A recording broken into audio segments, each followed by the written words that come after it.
करता हूं और आज विशेष रूप से इस प्रेस वार्ता का आयोजन हिमाचल प्रदेश सरकार का जो 2 साल का सफल कार्यकाल प्रदेश के अंदर हमारे माननीय मुख्यमंत्री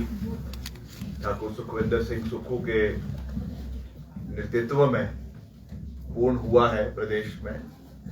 एक कलेक्टिव एफर्ट है, एक टीम वर्क है। इसमें सब लोगों का योगदान उनकी अध्यक्षता में रहा है। इसमें सभी हमारे उप मुख्यमंत्री, सभी मंत्रीगण और सभी विधायकगण, सब लोगों ने अपने अपने निर्वाचन क्षेत्र में हिमाचल प्रदेश के हर इलाके में समानता के साथ विकास करने का जो एक दृष्टि रखी है, जो एक सोच रखी है, उसके 2 साल का कार्य पूर्ण हो रहा है। और निश्चित तौर से इसमें बहुत सी उपलब्धियां भी हैं, बहुत से चैलेंजेस भी सरकार को इस 2 साल के कार्यकाल के अंदर रहे हैं। और मैं तो हमेशा ये बात कहता हूं कि क्योंकि सरकारें कंटिन्यूटी में चलती हैं, व्यक्ति बदल जाते हैं, पार्टियां बदल जाती हैं,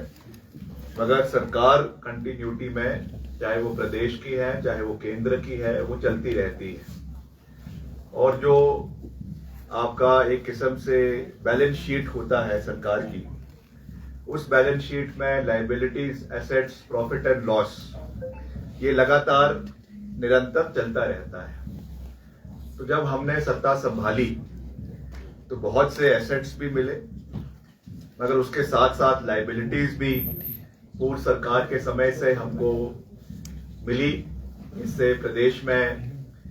जो गति विकास की होनी चाहिए थी, उसको कहीं ना कहीं रुकाने के लिए बहुत से प्रयास किए गए, अलग अलग सेक्शंस द्वारा, अलग अलग क्वार्टर्स द्वारा। और जिस तरीके से खास करके जो ग्रांट्स एक पहाड़ी राज्य होने के तहत हिमाचल प्रदेश को, जब से प्रदेश अस्तित्व में आया है, since the time Himachal Pradesh has come into its एक स्टेटहुड के रूप में Himachal Pradesh has come into a different state, has come into being, तब से प्रदेश को जो एक अलग सहयोग केंद्र सरकार से मिल रहा है, उसमें भी कहीं ना कहीं हमको कमी देखने को मिली है। और मैं आंकड़ों के साथ ये बातें कह रहा हूं। इसकी वजह से चैलेंजेस भी सरकार को आए हैं, मगर मुख्यमंत्री जी ने और सभी विधायकों ने, सभी मंत्रियों ने कलेक्टिवली एक सकारात्मक सोच के साथ इन चैलेंजेस से निपटने का प्रयास किया है। जिस तरीके से आत्मनिर्भर हिमाचल की लगातार बात की गई है, और आत्मनिर्भर हिमाचल को बनाने के लिए हमारे वेज एंड प्रदेश में ज्यादा से ज्यादा इनकम के साधन पैदा हो, प्रदेश में ज्यादा से ज्यादा हमारा जो है इस तरीके की चीजें, चाहे वो हाइड्रो पावर है, चाहे वो ग्रीन हाइड्रोजन की बात मुख्यमंत्री जी समय समय के ऊपर करते हैं, उसको बल देने की बात की गई है। ई टैक्सीज को प्रदेश के अंदर बढ़ावा देने की बात की गई है। तो ये चीजें आने वाले समय में इसका एक लाभकारी फायदा प्रदेश के युवाओं को तो स्वरोजगार के साधन में मिलेगा ही, मगर Himachal Pradesh will go down in history in contributing a long way in climate change, in global warming. और जिस तरीके से कार्बन क्रेडिट्स हिमाचल प्रदेश को मिलने चाहिए, ये भी एक हिमाचल प्रदेश के लिए, I would say it would be a feather in the cap of Himachal Pradesh. And when I say Himachal Pradesh, I am not referring to Himachal Pradesh government. I am referring to 70 lakh people of Himachal Pradesh. क्योंकि जब ये बदलाव हो रहा है, जब ये नई सोच वाले हैं, मैं सबसे पहले तो अपने विभाग की बात करना चाहता हूं, क्योंकि सरकार तो इन टोटलिटी, मुख्यमंत्री जी उसके बारे में लगातार बात करते ही रहते हैं, और मैं भी उसके बारे में उसको भी हाईलाइट करूंगा। मगर प्राइमरीली जो रिस्पॉन्सिबिलिटी मुझे इस सरकार में जिम्मेवारी दी गई है लोक निर्माण विभाग की और शहरी विकास मंत्रालय की, उसके बारे में मैं कुछ शब्द कहना चाहूंगा। मुझे खुशी है कि पीडब्ल्यूडी डिपार्टमेंट का जब से मुझे जिम्मेवारी दी गई है, मुख्यमंत्री जी के सहयोग के साथ, पार्टी के सभी वरिष्ठ केंद्र के नेतृत्व के सहयोग के साथ, हमने लगातार एक सकारात्मक सोच के साथ हिमाचल प्रदेश के जितने भी इलाके हैं, खास करके जो दुर्गम इलाके हैं, वहां पर सड़कों के जाल को बिछाने के लिए, रोड इम्प्रूवाइजेशन के लिए, क्वालिटी ऑफ इंफ्रास्ट्रक्चर हमारे रोड्स का इंप्रूव हो, मेटलिंग टायरिंग की क्वालिटी इंप्रूव हो, इसके लिए महत्वपूर्ण कदम उठाए। सबसे पहला जो मैंने मजबूत कदम और कड़वा कदम उठाया था आज से 1 साल पहले, जब हमारे प्रधानमंत्री सड़क योजना के तीसरे चरण के टेंडर होने थे। मुझे बहुत प्रेशर भी था कि आप ये कदम ना उठाएं, मगर हमने सब प्रेशर्स को पीछे रखते हुए ये निर्णय लिया। विधानसभा में मैंने एश्योरेंस दिया कि कोई भी ठेकेदार जो नाबार्ड का या पीएमजेएसवाई 1 और 2 के काम कर रहा है, अगर उनके काम पूरे नहीं हुए हैं या उनके काम सेटिस्फैक्टरी नहीं है, तो पीएमजेएसवाई 3 में उनको काम नहीं दिए जाएंगे। This was a historic decision in the department. इससे बहुत से ठेकेदार बाहर भी हुए और जो हमारा बैकलॉग था काम का, जो 2005 से लेकर 2004 से लेकर कई सड़कें थी जो फंसी हुई थी, आज वो भी समय के ऊपर पूरी हो रही है। आपको मैं जानकर आपको खुशी होगी कि अब हमारी मात्र 5 से 6 सड़कें रह गई हैं केवल हिमाचल के अंदर पीएमजेएसवाई 1 की, जो अभी तक कंप्लीट नहीं हो पाई है, और ये सारी दुर्गम क्षेत्र की है। चाहे वो हमारा बड़ा बंगाल इलाका है, आपके चंबा जिला के अंदर वहां की सड़कें हैं, या हमारे आनी इलाके की कुछ कठिन सड़कें हैं, या हमारा जो डोडरा क्वार का इलाका है आपके रोडू निर्वाचन क्षेत्र में, वहां की सड़कें हैं जो अभी तक पूरी नहीं हो पाई है। इसके लिए हमने स्पेशल रूप से केंद्र सरकार से मिलकर इसके लिए एक्सटेंशन जो है वो इस साल के अंत तक मांगी है, और मैंने विभाग को कड़े निर्देश दिए हैं कि इस साल के अंत तक इन सब सड़कों का काम पूरा हो जाना चाहिए। मैं अगली बार किसी भी एक्सटेंशन के लिए दिल्ली नहीं जाने वाला, बिल्कुल साफ बात है। मैं, जैसे वो कहते हैं तारीख पे तारीख, वैसे पीडब्ल्यूडी डिपार्टमेंट में कोई भी एक्सटेंशन पे एक्सटेंशन नहीं चलने वाली। जो काम है समय के ऊपर पूरा होगा। ठीक है, हमने माना कि कुछ दुर्गम इलाके हैं, कठिन इलाके हैं, वहां पे जो वर्किंग कंडीशंस है वो अलग है, डिफिकल्ट है, स्ट्राटा अलग है, पत्थर को काटना मुश्किल हो जाता है, इसलिए समय लग जाता है। मगर हमने 2 एक्सटेंशंस ले ली है। इसके बाद as PWD minister with full responsibility I am stating this कि हम इसमें कोई भी अब एक्सटेंशन नहीं मांगेंगे, और इसमें से 1238 जो है 1238 करोड़, ये अभी तक हम इसको सितंबर 2024 तक इसको खर्च चुके हैं। अभी भी इसका कार्य पूरी मजबूती से चला हुआ है। मैंने कुछ ही दिन पहले एक रिव्यू बैठक डिपार्टमेंट की करी, और उसमें हमने पूरा बल जो है वो कैपिटल एक्सपेंडिचर के ऊपर दिया है कि जितने भी हमारे प्रोजेक्ट चले हुए हैं, चाहे वो सीआरएफ के हैं, चाहे वो एनडीआरएफ के हैं, चाहे वो आपके पीएमजेएसवाई के हैं, नाबार्ड के हैं, उनका खर्चा पूरा होना चाहिए। बहुत जगहों पे हमको देखने को मिलता है कि पीडब्ल्यूडी वाले जो है अपना बुक्स को ढंग से खर्चा नहीं किया है, और ये इंश्योर किया है कि समय के ऊपर काम भी होना चाहिए, और काम होने के साथ साथ खर्चा भी जो है वो किताबों के अंदर आना चाहिए, ताकि जो नेक्स्ट फाइनेंशियल ईयर में या नेक्स्ट हमारे जो साइकिल्स है, फाइनेंशियल साइकिल्स है, उसमें जो बजटरी एलोकेशन समय समय पर हर 6 महीने में या 3 महीने में जो एलोकेट होना है वो समय पर हो, और समय में उसका फायदा जो है एक इसी समय में 1190 किलोमीटर की आपकी क्रॉस ड्रेनेज, क्योंकि मैं हमेशा इस बात को बल देता हूं कि सड़कें बनाना एक बात है, मगर उसके साथ साथ जो क्रॉस ड्रेनेज है, क्योंकि पानी की निकासी, पानी का जो एक बहाव जाता है जिसकी वजह से सड़कें जो है वो खराब हो जाती है, इसलिए हमने क्रॉस ड्रेनेज के ऊपर और कलवटों के ऊपर बहुत ज्यादा ध्यान दिया है। ये बात मैं आपको विद फुल रिस्पॉन्सिबिलिटी ये बात कह रहा हूं कि हमको इसको बढ़ाना है, और इसलिए हमने 1000, जैसा मैंने आपको कहा, 190 क्रॉस ड्रेनेज का कार्य 2 साल के अंदर जो है वो पूर्ण हिमाचल प्रदेश के अंदर किया है, और additionally 1740 kilometre of roads have been metalled and tarred, जो जिनको मेटलिंग टारिंग 1000 740 किलोमीटर सड़कों की पिछले 2 साल के कार्यकाल में आदरणीय मुख्यमंत्री जी के नेतृत्व में हमारे डिपार्टमेंट ने पूरी करी है। इसके लिए भी मैं अपने फील्ड के कार्यकर्ताओं को, फील्ड का जो हमारा स्टाफ है पीडब्ल्यूडी का, उनको बहुत बहुत बधाई देना चाहता हूं। और रोड एक्सेस 61 सेंसस विलेजेस जो है वो हमारे, इसको हमने बढ़ाया है, जिसको आने वाले समय में जोड़ने का प्रयास किया जाएगा। और शिमला शहर की अगर हम बात करें, यहाँ पे ईज ऑफ ट्रैफिक के लिए मुख्यमंत्री जी की एक सोच है कि हमको शहर के अंदर जो है वो ट्रैफिक की मूवमेंट को बेटर करना है। इसके लिए जो हमारे विभाग का, पीडब्ल्यूडी विभाग का एजेंसी है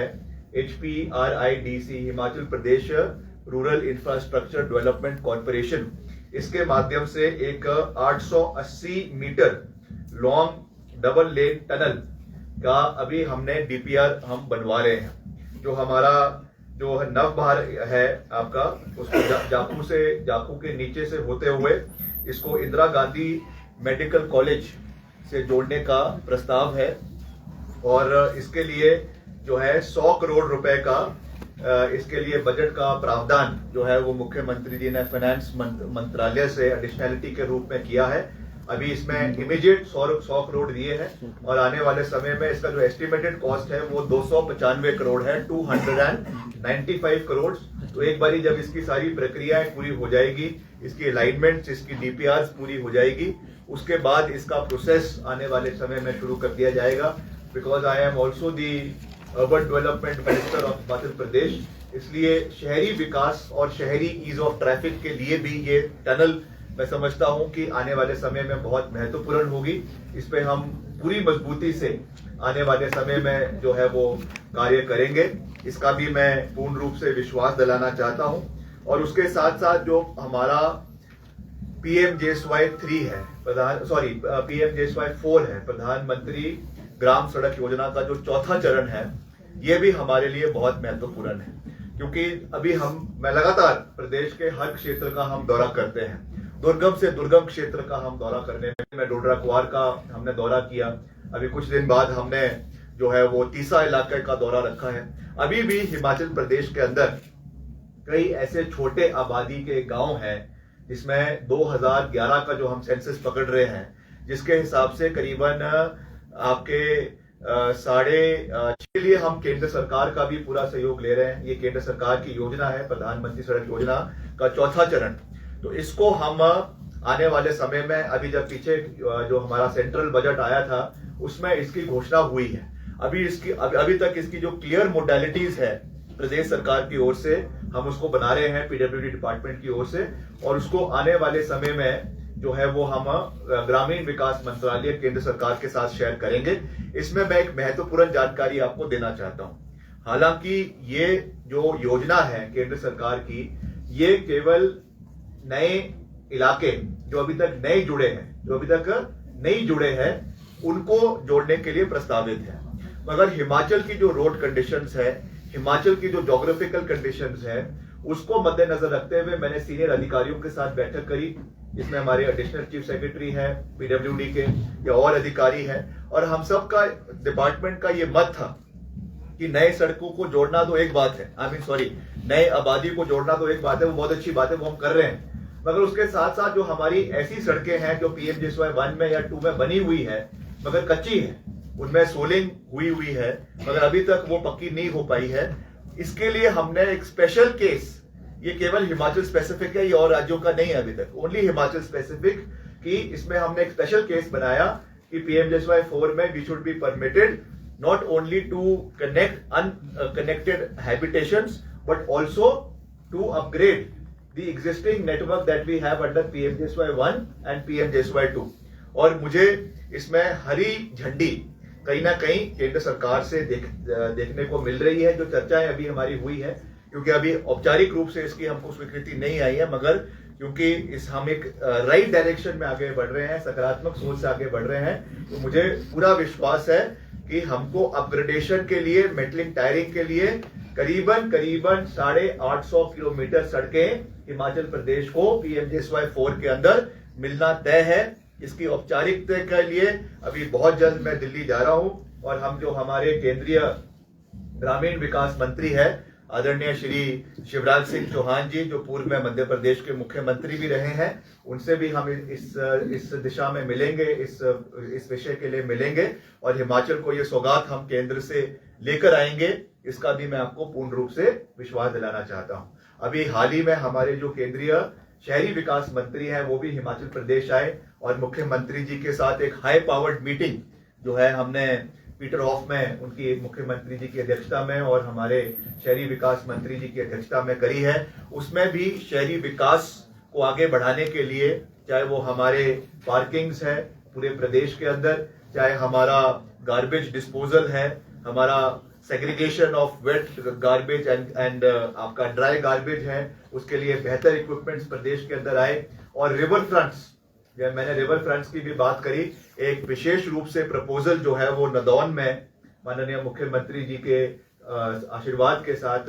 नदौन में एक रिवर फ्रंट बनाने का हमने प्रपोजल भेजा है। और वैसे ही हम प्रयास करेंगे कि मंडी के अंदर, क्योंकि मंडी एक छोटी काशी के नाम से मंडी को जाना जाता है, मंडी जो है राजनीतिक रूप से तो बहुत महत्वपूर्ण है ही है, मगर राजनीति के साथ साथ धार्मिक रूप से भी जो है वो बहुत महत्वपूर्ण है। और हम चाहते हैं कि वहां पर भी एक रिवर फ्रंट का, छोटा रिवर फ्रंट का मंडी के जो हमारी ब्यास नदी है उसके ऊपर वहां पे बनाया जाए, जहाँ पे शाम की आरती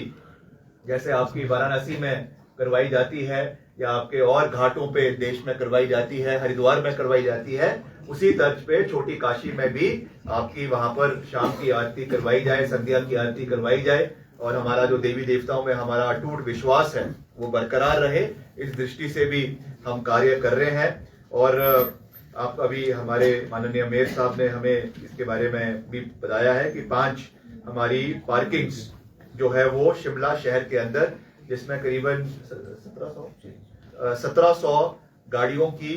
एडिशनल पार्किंग्स जो समय अलग अलग जगहों में बन रही है, एक आपकी विकास नगर में बन रही है, एक आपकी जो है ऑकलैंड में बन रही है, एक आपकी आईजीएमसी में बन रही है। ये मार्च 2025 तक सारी की सारी पार्किंग्स, जिसमें अधिकतर पैसा जो है वो आपके स्मार्ट सिटी के माध्यम से दिया गया है, ये मार्च 2025 तक कंप्लीट हो जाएगी और इसका फायदा भी पूरे शहर के लोगों को जो है वो आने वाले समय में मिलेगा, जिसका लोकार्पण माननीय मुख्यमंत्री जी करेंगे। और शिमला शहर में जो ट्रैफिक कंजेशन की समस्या रहती है उस दृष्टि से भी इसको आगे बढ़ने में मौका मिलेगा। और रोपवे का कार्य भी जो हमारा 1650 करोड़ का आदरणीय उप मुख्यमंत्री जी ने उसके बारे में पहले ही जानकारी दी है, उनके डिपार्टमेंट के माध्यम से वो कार्य चला हुआ है, तो उसका भी सारी प्रक्रियाएं ऑलमोस्ट पूरी हो गई है और शिमला शहर में ये पहली बार इस स्तर का जो है रोपवे बनने जा रहा है। उसकी सारी प्रक्रियाएं, टेंडर प्रोसेस वगैरह सब कंप्लीट हो गया है and in the times to come उसका भी फायदा प्रदेश में जो है वो खास करके राजधानी के टूरिस्ट को मिलेगा, शहर के लोगों को मिलेगा, ये भी हमारे लिए बहुत महत्वपूर्ण है। बाकी जो हमारे, मैं बहुत डिटेल में नहीं जाऊंगा, मगर जो हमारे मेन अचीवमेंट्स कांग्रेस पार्टी की सरकार की मुख्यमंत्री जी की अध्यक्षता में विभिन्न विभागों की रही है, उसकी आपको झलकियां, केवल हाइलाइट्स मैं यहाँ पे देना चाहूंगा। एक हमारी जो राजीव गांधी स्टार्टअप योजना है, क्योंकि मैं खुद युवा हूँ और आपको याद होगा जब चुनाव चल रहे थे तो मुझे हाईकमांड ने हिमाचल प्रदेश में रोजगार यात्रा निकालने की जिम्मेवारी भी आदरणीय राजीव शुक्ला जी ने दी थी और मेरे साथ जो हमारे सहयोगी है RS बाली जी, उनको भी ये जिम्मेवारी दी गई थी। तो हमने पूरे प्रदेश के अंदर जाकर युवाओं का समर्थन मांगा है। तो जो इमीडिएट रिस्पॉन्सिबिलिटी डिपार्टमेंट के साथ है, उसके साथ साथ एम्प्लॉयमेंट जनरेशन प्रदेश के अंदर बढ़े, ये भी हमारी रिस्पॉन्सिबिलिटी है, कलेक्टिव रिस्पॉन्सिबिलिटी है under the leadership of honourable chief minister. तो इसमें भी मैं कहना चाहूंगा कि जो स्टार्टअप योजना है इसमें 680 करोड़ रुपए का बजट रखा गया है और इसमें फर्स्ट फेज में जो है 50% की सब्सिडी ई टैक्सीज के लिए दी गई है। सेकंड फेज में 50% की subsidy for installation of solar panels up to 500 kilowatts on private lands. In third phase provision of has been made to connect farmers with natural farming practices. और उसके साथ साथ हमारा इंग्लिश मीडियम क्लासेस जो हमारे स्कूलों में इंट्रोड्यूस की गई है, Rajiv Gandhi day boarding schools पूरे प्रदेश के अंदर अलग अलग इलाकों में शुरू करवाए गए हैं। और इसके साथ डॉक्टर YS परमार के नाम पे स्टूडेंट लोन स्कीम भी शुरू करवाई गई है, जिसमें अंडर दिस स्कीम जो है हमारी सरकार 20 लाख रुपए के नॉमिनल इंटरेस्ट पे जो है जस्ट 1% पर जो है वो जो हमारे स्टूडेंट्स आगे पढ़ना चाहते हैं उनको उसमें सहयोग दे रहे हैं। और वैसे ही जो हमारी इंदिरा गांधी प्यारी बहना सुख समान निधि योजना है, महिला सम्मान योजना, इसके बारे में बहुत चर्चाएं भी होती है प्रदेश के अंदर। खास करके जो राजनीतिक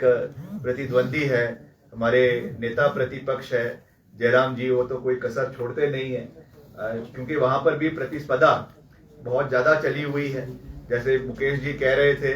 कि उनके अंदर आज ये चला हुआ है कि असली भाजपा कौन सी है, जो कांग्रेस से गई है वो है, या जो असली भाजपा मूल रूप से भाजपा के लोग हैं वो है। क्योंकि उनके अंदर जिस तरीके की प्रतिस्पर्धा चली है, तो एक वन अपमैनशिप का जो एक दिखाने की कोशिश की जा रही है, उसमें वो घेरने की कोशिश करते रहते हैं। उसमें भी मैं कहना चाहूंगा कि जो हमारा इंदिरा गांधी प्यारी बहना सुख समान निधि है, इसके तहत 1500 रुपए जो है एलिजिबल महिलाओं को दिए जा रहे हैं प्रदेश के अंदर। और आने वाले समय में इसको भी प्रदेश के हर क्षेत्र में जो है वो इसको फैलाया जाएगा। अभी जब हमारे 2 साल का जो कार्यक्रम होगा उसमें भी मुख्यमंत्री जी इसको, जिस इलाकों में अभी ये नहीं हुआ है वहां पर इसको आने वाले समय में वहां पर भी दिया जाएगा। और इसके साथ साथ हमारा जो मिल्क परचेज है ये भी बहुत महत्वपूर्ण है। अभी हाल ही में हमारे जो मेरा गृह क्षेत्र है रामपुर बुशहर, वहां पे मुख्यमंत्री जी आए थे और वहां पे जो हमारा नीरज का मिल्क चिलिंग प्लांट है उसकी कैपेसिटी को बढ़ाया गया है। अब वो करीबन 50 लाख लीटर दूध वहां पे प्रतिदिन जो है वो उसकी प्रोसेसिंग करवाई जा रही है। और वैसे ही आपकी जो एमएसपी है आपके दूध के, आपके जो है गाय के दूध पे 32 रुपए है और आपके भैंस के दूध पे जो है वो 45 रुपए सरकार द्वारा दिया जा रहा है। और मुख्यमंत्री जी ने वहां पर यह आश्वासन दिया है कि अगले वित्तीय बजट में इस मिनिमम सपोर्ट प्राइस को और बढ़ाया जाएगा। इससे जो दूध क्रांति प्रदेश के अंदर खास करके महिलाओं के सशक्तिकरण के लिए एक महत्वपूर्ण कदम है, इसको भी आने वाले समय में और मजबूती से आगे ले जाने का काम किया जाएगा। और इसके लिए एक जो आपके कांगड़ा में, धगवाड़ में, कांगड़ा में हिमगंगा योजना को वहां पे भी शुरू किया जा रहा है, जिससे हमारे लोअर क्षेत्र, क्योंकि अभी तो आपका जो आउटर सराज का इलाका है, रामपुर का इलाका है, या आपका रोडू का इलाका है, या आपका जो करसोग का इलाका है, इसी इलाके में ज्यादा दूध की पैदावार है। मगर इसको हिमाचल के निचले क्षेत्रों में भी इसका लाभ महिलाओं को मिले, इसलिए जिला कांगड़ा में एक बहुत बड़ा प्रोजेक्ट करीबन आपके 500 करोड़ रुपए की लागत से वहां पर एक मिल्क प्रोसेसिंग प्लांट, बहुत जिसको मैं कह सकता हूं कि with latest technology, state of the art technology वहां पर बनाया जा रहा है, फुली ऑटोमेटेड। चाहे उसमें दूध बनना है, दही बननी है, लस्सी बननी है, सब चीजें उसमें ऑटोमेटिक तरीके से उसकी छटनी, उसका जो दूध का पैस्चराइजेशन है, दूध का जो अलग अलग उसमें टेम्परेचर वेरिएशंस है, उसमें उसकी जो कैटेगराइजेशन है, सब चीजें जो है वो मैनुअल नहीं मगर ऑटोमेटिक तरीके से करवाई जाएगी। मैं समझता हूं कि ये भी हमारी महिलाओं के लिए एक बहुत महत्वपूर्ण कदम है, जिससे हम आने वाले समय में आगे बढ़ेंगे। और इसके साथ साथ सुख आश्रय योजना का तो मुख्यमंत्री जी बहुत जिक्र खुद ही करते हैं, तो उसको मैं बहुत लंबे विस्तार पूर्वक इसके बारे में जानकारी नहीं देना चाहूंगा। मगर ये जैसा आपको पता है कि हमारे जो अंडर प्रिविलेज्ड बच्चे हैं, अनाथ बच्चे हैं प्रदेश के अंदर, उनको एक सहारा देने के लिए इस योजना को प्रदेश के अंदर शुरू किया गया है, जिसमें हमारे करीबन 600 अनाथ बच्चे प्रदेश के, उनको पिछले 2 साल में जो है वार्डन ऑफ द स्टेट के रूप में उनको ट्रीट किया जाता है। 6,000 स्टूडेंट्स है, बच्चे हैं जिनको वार्डन ऑफ द स्टेट के रूप में उनको दर्जा दिया गया है, और उनको सारी सुविधाएं जो है वो सरकार की ओर से दिलवाई जा रही है। और एडिशनली 2 लाख रुपए जो उनको स्टार्टअप असिस्टेंस के लिए भी, sales also and for the state also, this is also very important. और ये सोच अलग से जो मुख्यमंत्री जी की रही है हमारे बच्चों के लिए, जिनके परिवार में उनके माता पिता नहीं थे, उनके लिए खास रूप से रही है। तो ये मैं समझता हूं कि दलगत राजनीति से ऊपर उठकर on humanitarian grounds this is a very important decision taken by the government, जिसका ये मैं कह सकता हूं। और अंत में जो हमारा ग्रीन एनर्जी स्टेट है, ये मैं इसको जो है वो राजनीतिक रूप से नहीं कह रहा हूं, मैं इसको as a concerned Himachali, Himachal Pradesh का, मैं इसको बेशक आप मंत्री के रूप में भी नहीं कह रहा हूं, मगर हिमाचल प्रदेश का एक युवा होने के नाते and being the youngest member of the cabinet, मुझे लगता है कि ये सबसे महत्वपूर्ण चीज मुख्यमंत्री जी ने करी है, क्योंकि ग्रीन स्टेट की ओर जो हम आगे बढ़ रहे हैं, this is something that we owe to the future generations. जो हमारे आने वाली पीढ़ी है, हम उनके लिए कैसा प्रदेश छोड़कर जा रहे हैं, क्या हमने इस प्रदेश की रूपरेखा आने वाले समय में बनानी है, वो निर्णय मुख्यमंत्री जी लगातार ले रहे हैं। और इसमें Himachal Pradesh government has a ambitious goal to transform the state into a green energy leader by 31 March 2026, जिसमें हमारा government has signed MOU for green hydrogen and ammonia projects. It would provide an investment of 4,000 crores and create 3,500 jobs for opportunities for the residents. और इसमें मैं विशेष जिक्र हमारे जो केंद्रीय सड़क मंत्री है आदरणीय नितिन गडकरी जी, मैं उनका भी करना चाहूंगा, क्योंकि जब भी मैं उनसे दिल्ली में मिलने जाता हूं हिमाचल की सड़कों को लेकर, तो वो हमेशा ग्रीन हाइड्रोजन के ऊपर बहुत ज्यादा जोर देते हैं, और उन्होंने इसको देश के अलग अलग इलाकों में लाने का प्रयास भी किया है। और मुख्यमंत्री जी भी उस सोच के साथ आगे बढ़ रहे हैं कि हिमाचल में आने वाले समय में जितना हमारा पब्लिक ट्रांसपोर्टेशन पहले चरण में और हमारा जो गवर्नमेंट के सरकारी गाड़ियां हैं पहले चरण में, उनको हम कन्वर्ट करें, चाहे वो इलेक्ट्रिक व्हीकल्स में है और आने वाले समय में ग्रीन हाइड्रोजन में है। तो इससे हमारा पर्यावरण भी बचेगा, हमारा जो पोल्यूशन हो रहा है वो भी, उसमें भी हम हमारे कार्बन क्रेडिट्स हिमाचल को मिलेंगे। और उसके साथ साथ जो क्लाइमेटिक चेंजेस हम देख रहे हैं प्रदेश के अंदर, जो ग्लोबल वार्मिंग हम देख रहे हैं, उसमें भी हम एक बड़ा कंट्रीब्यूशन हिमाचल प्रदेश की ओर से देश की जो है वो हमारी जो एनवायरनमेंट है, क्लाइमेट है, उसको बेटर करने के लिए हम दे सकेंगे। ये भी एक मैं समझता हूं कि छोटा स्टेप है, मगर आने वाले समय में this will go a long way to define Himachal Pradesh in the times to come. और इसके साथ साथ बूस्टिंग रेवेन्यू, ये भी एक बहुत महत्वपूर्ण विषय है, किस तरीके से हमको अपनी अर्थव्यवस्था को बेहतर करना है, क्योंकि बार बार ये कहा जाता है कि सरकार के ऊपर 75,000 करोड़ का 80,000 करोड़ का ऋण है, और वो तो मैंने पहले ही कहा है कि सरकारें कंटिन्यूटी में चलती है। ये ऋण हमको सौगात में पूर्व सरकारों से मिला है, मगर फिर भी ऋण को लेने के बजाय ऋण तो लिया जा रहा है, क्योंकि हमें रोज की अपनी रोजमर्रा के कार्य भी करने हैं, मगर उसके साथ साथ रेवेन्यू को इंप्रूव करने के लिए जो महत्वपूर्ण कदम सरकार ने उठाए हैं, मुख्यमंत्री जी ने उठाए हैं, बोल्ड डिसीजंस लिए गए हैं, इससे 2600 करोड़ का 2 साल में प्रदेश सरकार के कोष में, रेवेन्यू में, आमदनी में वृद्धि हुई है 2600 करोड़ की। ये एक बड़ा कदम सरकार की ओर से लिया गया है। और मैं जो हमारे नेता प्रतिपक्ष है आदरणीय ठाकुर जयराम जी, उनको भी कहना चाहूंगा, आप समझते हैं, आप कहते हैं कि मैं बहुत बड़ा जो है वो अर्थशास्त्री हूं, बहुत बड़ा इकोनॉमिस्ट हूं, आप हमें ये बताइए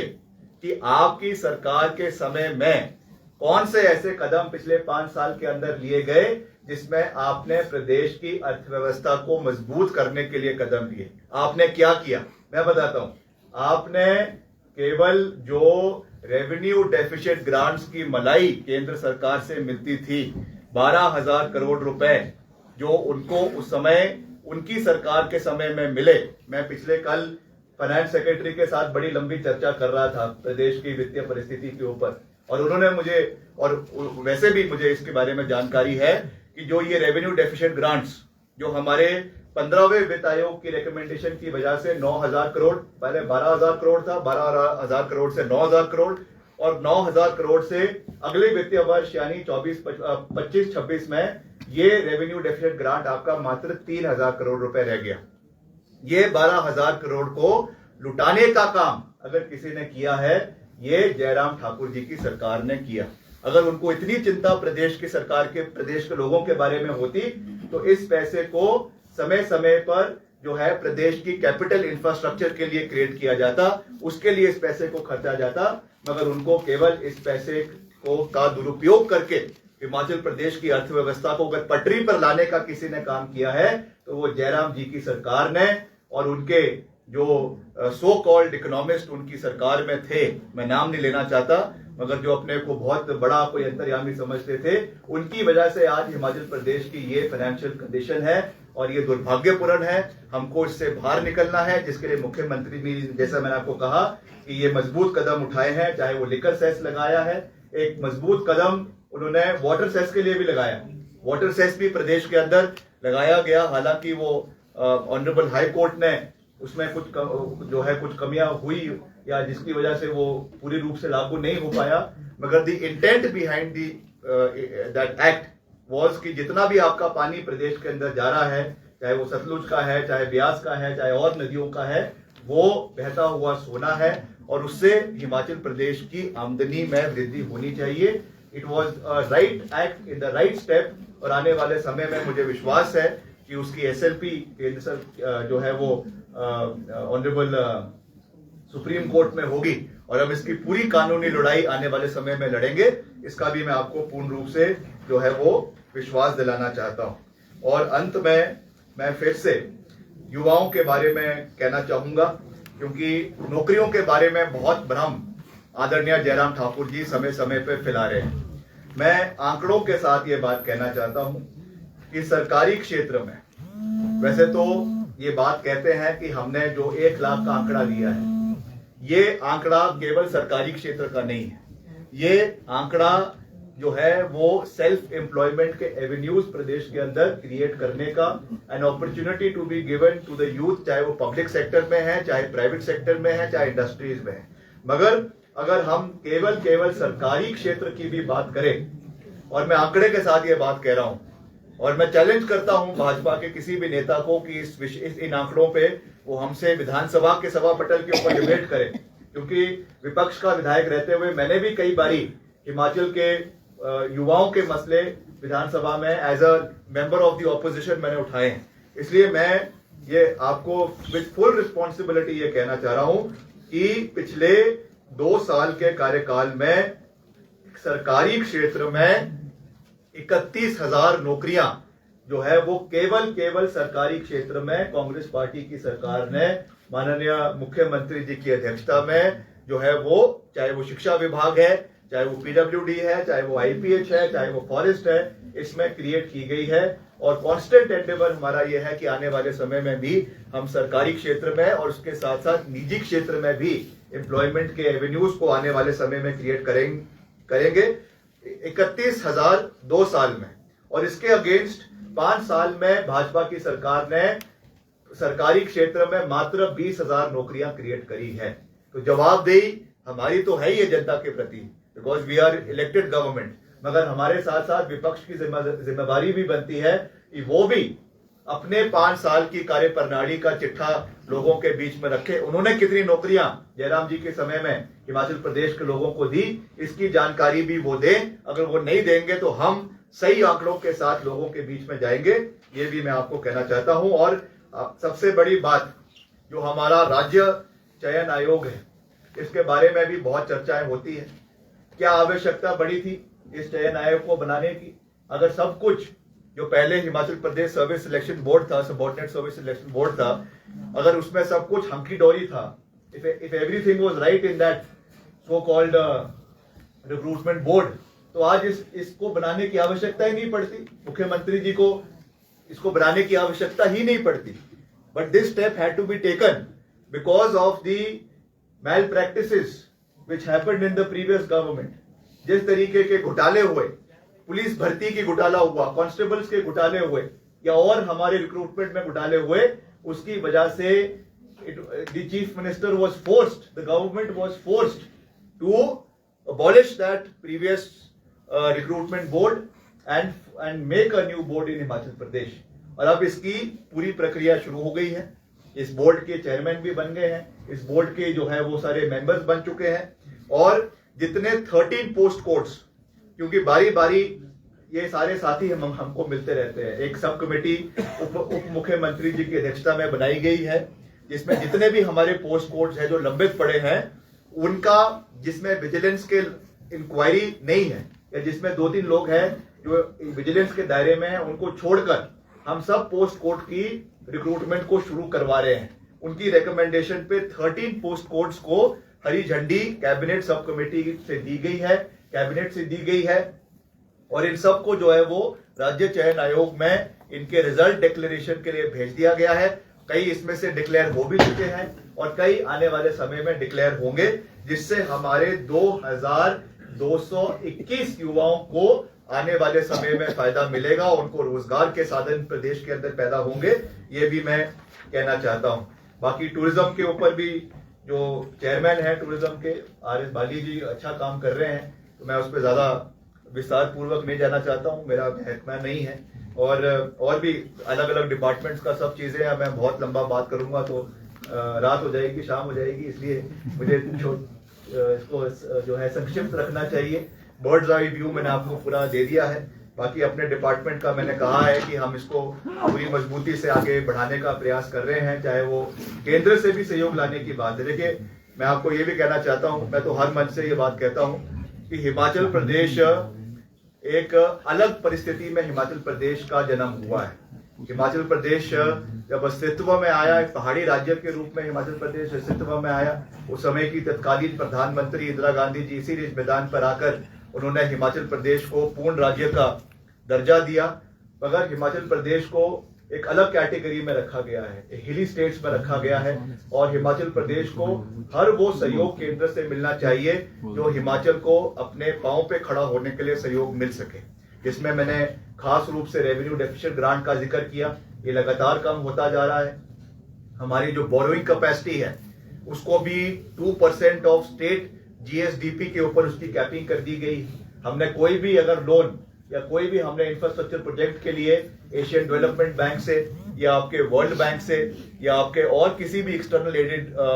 बॉडी से कोई लोन लेना है, उसकी भी कैपिंग है। तो निश्चित तौर से ये हमारे लिए हर्डल्स है जिसको हम आने वाले समय में पूरा करेंगे। और मैं अंत में केंद्र सरकार से भी ये निवेदन करता हूं कि आप भी हिमाचल प्रदेश को एक छोटे भाई के रूप में देखें। राजनीति अपनी जगह है, राजनीतिक विचारधारा अपनी जगह है, मगर हिमाचल प्रदेश के 70 लाख लोगों के हित के लिए ये केंद्र सरकार की भी जिम्मेवारी बनती है, आदरणीय प्रधानमंत्री जी की भी जिम्मेवारी बनती है, उनके काउंसिल ऑफ मिनिस्टर्स की भी जिम्मेवारी बनती है, और खास रूप से जो हिमाचल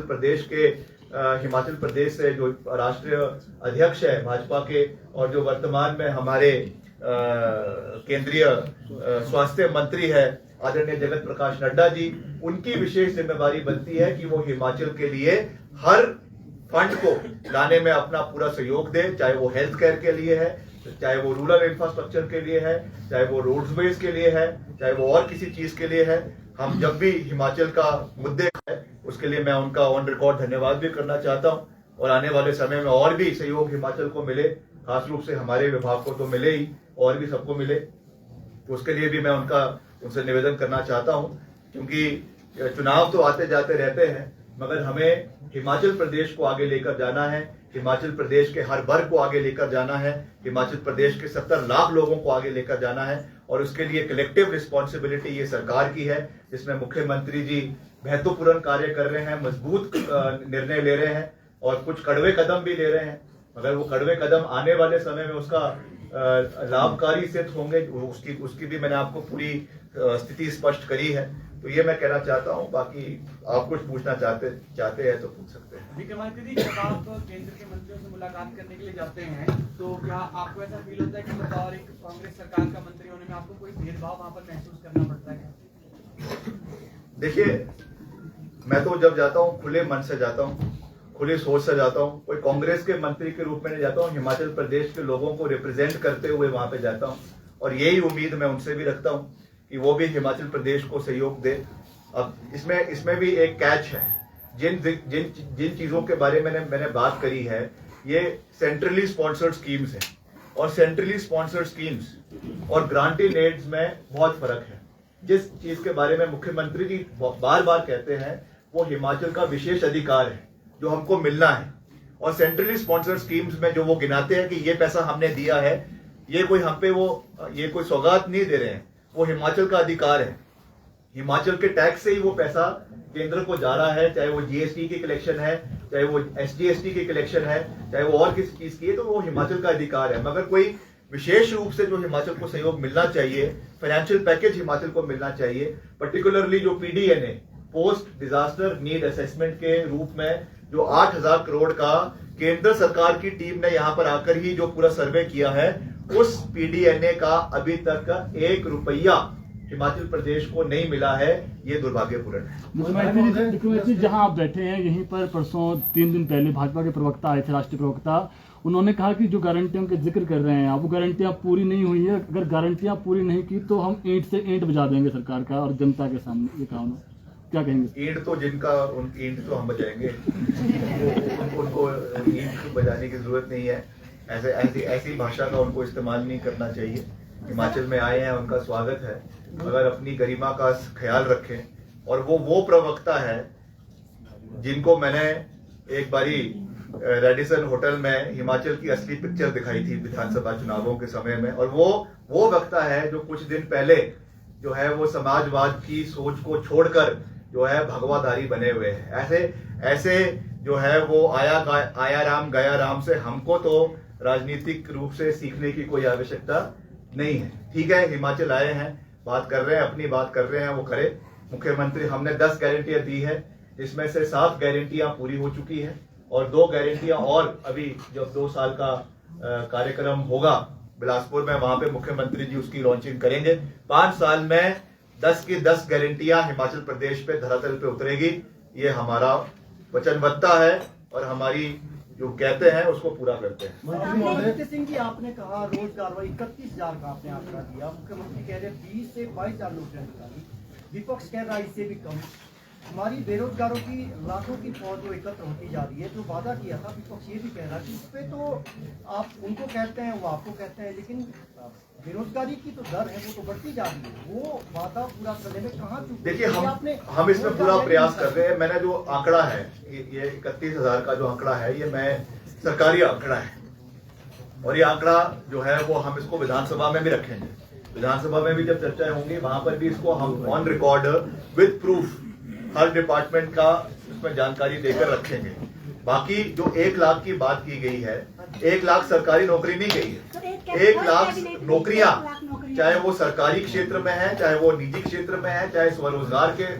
अवसर है, उनको प्रदेश में पैदा करने की बात की गई है और उस दृष्टि से हम आगे बढ़ रहे हैं। प्रदेश में वित्तीय परिस्थितियां भी रही हैं, प्रदेश में आपदा भी आई है, डिजास्टर भी आया है, उसकी वजह से जितना इन्वेस्टमेंट प्रदेश में आना चाहिए उसमें भी कमी रही है। तो इन सब चीजों को मद्देनजर रखते हुए जितना हम कर सकते हैं उसको करने का पूरा प्रयास किया जा रहा है। मेरा सवाल ये, आपने ये कहा कि 2600 करोड़ रुपए रेवेन्यू हमने जनरेट किया 2 साल में, और डेफिसिट ग्रांट वो घट रही है, GST कंपनसेशन बंद हो गया, तो आगे कैसे आपकी वो कैसे इशू करेगी? सैलरीज है और नहीं करेंगे। देखिए, हमारी जो हमारे जो कमिटेड एक्सपेंडिचर है हर महीने का सरकार का करीबन 1800 करोड़ का है, जिसमें आपकी पेंशन भी है, आपकी सैलरीज भी है और आपका और भी जो खर्चा जो सरकार का होता है, इसको हम रेवेन्यू एक्सपेंडिचर कहते हैं। अब आप वो तो जानते ही हैं, रेवेन्यू एक्सपेंडिचर का कोई भी कैपिटल क्रिएशन नहीं है, सिर्फ हमारा जो कमिटेड रिस्पॉन्स, हमारी कमिटेड लाइबिलिटीज है, उसको हम मीट करने का पूरा प्रयास कर रहे हैं। मुख्यमंत्री जी ने तो अभी पीछे जब दिवाली के समय में 1 महीने में 2 बार पेंशन भी दी, 2 बार सैलरी भी दी, तो ये एक संकट है, इसको हम आने वाले समय में पूरा करेंगे। अभी कुछ दिन बाद मुख्यमंत्री जी दिल्ली जाकर केंद्रीय वित्त मंत्री से भी मिलेंगे, उनको भी हिमाचल प्रदेश की परिस्थिति के बारे में जागरूक करेंगे और ये कहा जाएगा कि राजनीति अपनी जगह है, मगर जो अधिकार हिमाचल के हैं, चाहे मैंने PDNA की बात करी या और चीजों की बात करी, वो अधिकार हिमाचल को मिलना चाहिए, वो हमारा राइट है और उसके लिए हम पूरी मजबूती से लड़ाई लड़ेंगे। सर, सेंटर में आप केंद्र में गए, वहाँ से बजट आपने काफी अच्छा, आपका वहाँ पे कोऑर्डिनेशन रहा, लेकिन विद इन स्टेट DCs के पास बजट की कमी है, लोकल काम कई जगह पूरे नहीं हो पा रहे, तो स्टेट गवर्नमेंट का जो बजट है वो DCs के लिए क्यों कम पड़ रहा है? DCs के लिए नहीं एलोकेशन हो रही है, क्यों नहीं है? जो हमारे DCP का फंड जाता है डिप्टी कमिश्नर्स को, चाहे वो SDRF का है, NDRF का है या और जो डिप्टी कमिश्नर फंड है, वो जा रहा है। निश्चित तौर से थोड़ा पीछे इसमें समस्या रही है, मगर अब तो पूरे तरीके से इसका कार्य हो रहे हैं हर इलाके में। और हाँ, हम भी अपने इलाके में, क्योंकि मैं बतौर मंत्री तो बात कर ही रहा हूँ, मगर as an MLA from Shimla rural मैं ये कह सकता हूँ कि हमने लाखों रुपए, करोड़ों रुपए DCP से जो है अपने पिछले सरकार में बनना शुरू हो गया था। देखिए अभी हमने उसका एक रिव्यू मैंने करी थी, जिसमें हमारे शिमला के माननीय मेयर भी थे और शिमला के हमारे माननीय MLA हरीश नाठा वो भी उसमें उपस्थित थे। और क्योंकि ये कार्य जो है ये CPWD द्वारा करवाया जा रहा है और इसका डिपॉजिट जो है वो आपके स्मार्ट सिटी से CPWD को दिया गया है। मैं CPWD के मैंने अधिकारियों के साथ भी इस विषय में बात करी है और उन्होंने मुझे विश्वास दिया है कि जल्द से जल्द इसका कार्य जो है वो पूरा करवाया जाएगा। Ex chief minister of Himachal Pradesh who has also held the finance portfolio, इस तरीके की गैर जिम्मेदाराना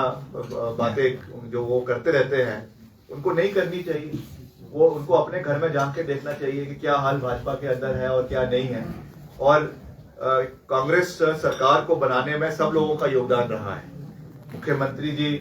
का योगदान रहा है। आज प्रदेश में कांग्रेस पार्टी की सरकार है, इसलिए हमें उनसे इसके बारे में कोई सर्टिफिकेट लेने की आवश्यकता नहीं है। We are only responsible to the people of Himachal Pradesh. प्रदेश की आवाम, 70 लाख आवाम से हमारी जवाबदेही है, भाजपा को हमारी कोई भी जवाबदेही नहीं है। सर बीते 21 नवंबर से जो प्रदेश भर के ठेकेदार हैं उनकी भुगतान नहीं हो पा रहा है, खासतौर से PWD,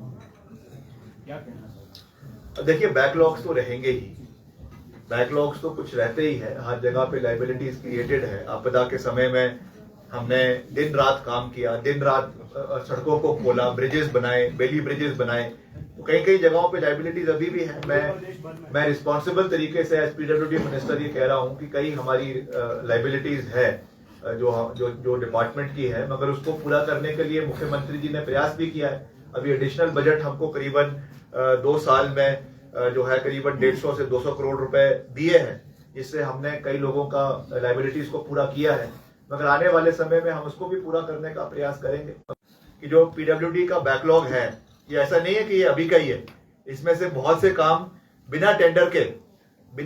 के कई काम जो है वो भाजपा की सरकार के समय में उनके जो लास्ट के 6 महीने थे उसमें उन्होंने जबरदस्ती XCMs को प्रेशर बनाकर काम करवाए, बिना टेंडर के काम हुए, और आज उसको भी बोलते हैं कि उसकी पेमेंट करवाओ। तो भैया ऐसा काम तो हम करेंगे नहीं, जिसका कोई बिल नहीं बना है, जिसका टेंडर नहीं हुआ है।